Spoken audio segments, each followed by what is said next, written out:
बिस्मिल्लाहिर्रहमानिर्रहीम। अस्सलाम वालेकुम नाज़रीन, दीन दुनिया चैनल में आपको खुश आमदीद कहते हैं। नाज़रीन, इस बात में दो राय नहीं कि मुसलमान दुनिया आज साइंस और टेक्नोलॉजी के मैदान में बहुत पीछे रह गई है। मुसलमानों के दरमियान ये बहस सदियों से जारी है कि क्या साइंस मुसलमानों को मजहब से दूर कर रही है। कुछ तबकात कहते हैं कि हाँ, ये दूर करती है और इसी बिना पर ये साइंस से दूर रहते हैं। कुछ तबकात कहते हैं कि साइंस और मजहब का गहरा ताल्लुक है, इसका इल्म होना चाहिए। ये साइंस और मजहब के दरमियान ताल्लुक भी साबित करते हैं। जय्यद और जदीद फिक्र के उलमा मजहब और साइंस के दरमियान कोई तजाद नहीं समझते, बल्कि साइंस को कुरान और हदीस की तालीमात से अखज़ करते हैं। इनमें बहुत से उलमा शामिल हैं और खास तौर पर डॉक्टर जाकिर नाइक हैं, जिनका मजहब और साइंस से मुताल्लिक लेक्चर लोग दहाइयों से सुनते आए हैं और इनके लेक्चर की बदौलत बहुत से मुसलमान जो साइंस से मुतनफ़र हो चुके थे वो भी अब साइंस की अहमियत को समझते हैं और मजहब और साइंस के दरमियान तवाज़ुन कायम रखते हुए जिंदगी में आगे बढ़ रहे हैं। लेकिन जरूरी चीज ये है कि हमें साइंस और मजहब के दरमियान किसी एक चीज में हद से नहीं बढ़ना चाहिए। इस चीज से इस्लाम में मना किया गया। किसी भी चीज में ज्यादती नुकसानदेह होती है। इस्लाम मयाना रवी का दर्स देता है और मयाना रवी से ही हर चीज को डील करने की तलकीन करता है। नेकियों में एक दूसरे से आगे निकलने की ताकीद की गई है, मगर इसमें भी जाती जिंदगी और नेकियों में तवाजुन का बताया गया। दुनिया में हद से ज्यादा मगन होने को भी बुरा तस्वुर किया गया। साइंस और टेक्नोलॉजी में इतना खो जाना नुकसानदेह है। जैसे आजकल हम देखते हैं कि मोबाइल फोन पर नजरें कई घंटे तक जमी रहती हैं। साइंस की अहमियत जरूर है, मगर मकसद नेक होना चाहिए और इससे सीखना चाहिए, दिल नहीं बहलाना चाहिए। नाज़रीन, टेक्नोलॉजी में मुसलमानों की पस्ती से मुतालिक एक सवाल डॉक्टर जाकिर नाइक से नाइजीरिया में किया गया था। वो एक नाइजीरियन टीवी को इंटरव्यू दे रहे थे, जहां उनसे ये सवाल किया गया, मीडिया का किरदार हर मैदान में बहुत गैर मोड़ भी सकता है। आपका इस बारे में क्या ख्याल है? क्या टेक्नोलॉजी मुस्लिम दुनिया को नुकसान पहुंचा रही है? क्या इस्लाम को टेक्नोलॉजी की जंग में कोई नुकसान हो रहा है? इस्लाम का नहीं बल्कि मुसलमानों का है। और उम्मत मुस्लिमा से ताल्लुक आप देखें तो 8वीं से 10वीं सदी का वो दौर था जिसे यूरोप आज डार्क एज यानी तारीख दौर से याद रखता है। वो इस दौर में साइंस की अहमियत समझने में नाकाम रहे। वहीं दूसरी तरफ मुसलमान इन 2 सदियों में साइंस में बहुत तरक्की याफ्ता थे। उन्होंने साइंस एंड टेक्नोलॉजी, नुजूम, कीमिया समेत हर साइंसी शोबे में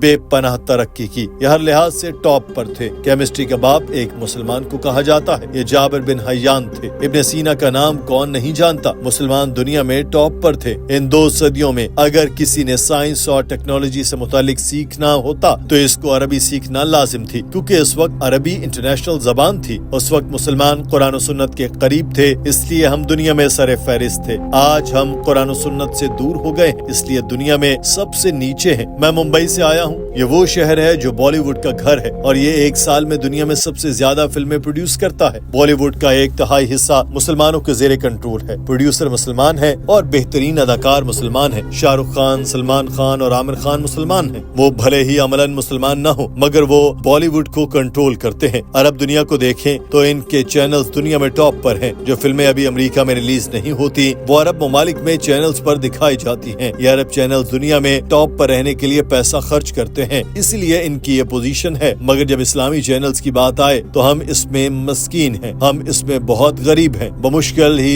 1 या 2 सैटेलाइट चैनल्स होंगे जो इस्लामी हैं। Where I come from, Bombay, Bollywood produces the maximum number of movies in the world, more than Hollywood also. Do you know 1/3 of Bollywood is controlled by the Muslims? The producers are Muslim. Doctor Zakir Naik ने बताया कि हमने media को इस्लाम के लिए इस्तेमाल करने का फैसला किया और इसके लिए हमने अपना पीस टीवी लॉन्च किया। 2006 में हमने ये चैनल शुरू किया था और हमने अपनी सारी तवानाइयां इसमें झोंक दी। एक आम सैटेलाइट चैनल के बैंडविड्थ 1 या 2 MB है। हमने 10 MB ली ताकि हमारा काम आने वाली कई नस्लों तक आला क्वालिटी में पहुँचे। हमने टेक्नोलॉजी से फायदा उठाया और इसको इस्लाम की तरबीज के लिए इस्तेमाल किया। इसलिए अल्लाह ताला ने हमें कामयाबी भी दी और आज हमारे 4 चैनल्स हैं जो सैटेलाइट पर आते हैं। Peace TV English, Peace TV Urdu, Peace TV Bangla और पीस टीवी चाइनीज आज भी चल रहे हैं। पीस टीवी इंग्लिश ही 15 सैटेलाइट्स पर आता है और इसके देखने वाले 10 करोड़ अफराद हैं और एक अंदाजे के मुताबिक मुमकिन तौर पर 4 सैटेलाइट चैनल्स के देखने वालों की तादाद 2 अरब है। पीस टीवी उर्दू 2009 में लॉन्च किया, इसके देखने वाले 8 करोड़ अफराद हैं। पीस टीवी बंगला को 5 करोड़ और पीस टीवी चाइनीज को 2 करोड़ अफराद देख रहे हैं। हमने यहाँ یہاں اسلام کی تبلیغ کرنی تھی تو ہم نے وہ ٹیکنالوجی ضرور اٹھائی جو حرام ہے،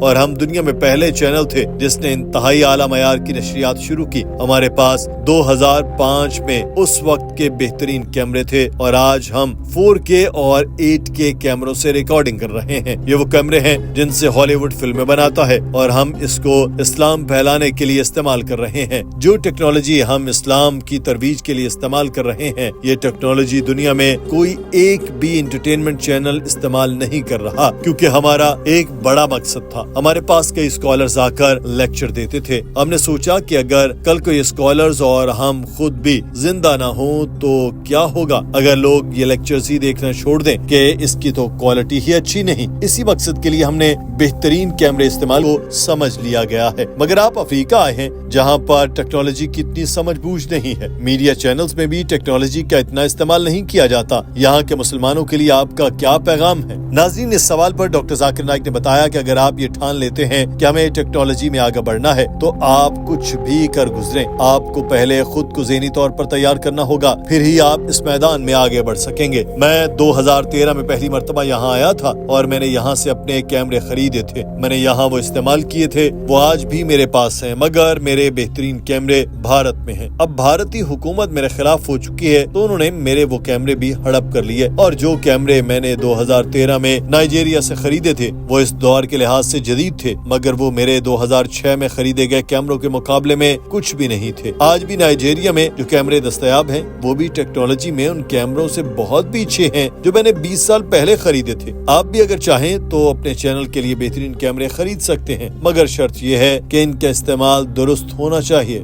کہ لوگ سوچتے ہیں کہ اگر میں مہنگا کیمرہ خرید لیتا ہوں تو اس سے میرا خرچہ کافی زیادہ ہو جائے گا اور مجھے چینل سے اتنی آمدن نہیں ہوگی، مگر وہ یہ نہیں جانتے کہ میں ایسا کر کے اللہ تعالیٰ کے ساتھ کاروبار کر رہا ہوں۔ ہم 4K اور 8K میں شوٹنگ کرتے ہیں، اپنے چینلز پر کوئی حرام اشتہار نہیں لگاتے، مگر پھر بھی ہمارے چینلز چل رہے ہیں۔ اللہ تعالیٰ کا کرم ہے، اس کے ساتھ کاروبار کریں تو گھاٹے کا سوال ہی پیدا نہیں ہوتا۔ ناظرین، آج کی ویڈیو کے بارے میں آپ کی رائے کیا ہے؟ کمنٹ سیکشن میں ضرور آگاہ کیجیے۔ اپنا خیال رکھیے۔ اللہ حافظ۔